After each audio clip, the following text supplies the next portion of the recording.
Have you ever been stuck out in the middle of nowhere, in the woods, with camouflage on, a video camera in your hands, your car parked a mile away, and a dog smells you and starts barking and coming towards you? If you've done PI work for any amount of time and you've done surveillance, there's a good chance you've been in that situation or something similar. Live from the PI Education World Headquarters in Nashville, Tennessee, this is your weekly briefing from Pursuit Magazine, brought to you by PI Education. I'm Hal Humphreys, your host. I wanted to talk today a little bit about surveillance. Most of the folks in this business either do surveillance on a regular basis or have done surveillance fairly extensively over the course of their career. If you have not done surveillance work, well, we have some courses over at PI Education that might be useful for you. We also have at Pursuit Magazine several articles about surveillance and good best practices for surveillance operatives. I will say this. I'm not personally a huge fan of doing surveillance work. I don't like being uncomfortable for that long a period of time, but there is something to it.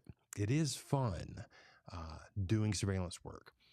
I don't do it often anymore, but when I get the chance to, there is that rush you get as a private investigator when you document the behavior that the person is not supposed to be doing, when you get the proof, when you have it properly documented with video and date and timestamp and those things. So let's look at a couple of stories here in Pursuit Magazine. The first one deals with just what I was talking about, how to authenticate your surveillance video using date and timestamps. We also have some stories in there dealing with rural surveillance, how to plan and implement those kinds of surveillances, and how to deal with managing the risk of doing rural surveillances.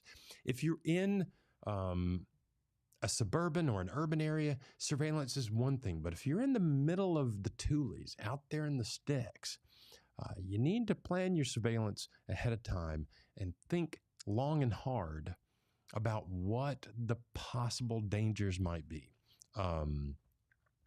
Lastly, let's go over here to PI Education.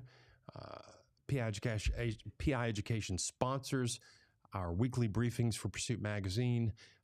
This is a course called Surveillance Strategies for Success over at PI Education.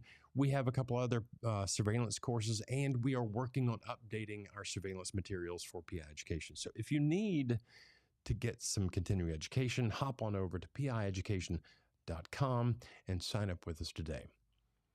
That is your weekly briefing from PI Education, brought to you by, actually, that's your weekly briefing from Pursuit Magazine, brought to you by PI Education. I'm Hal Humphreys, your host, and now a brief shout out to our sponsors.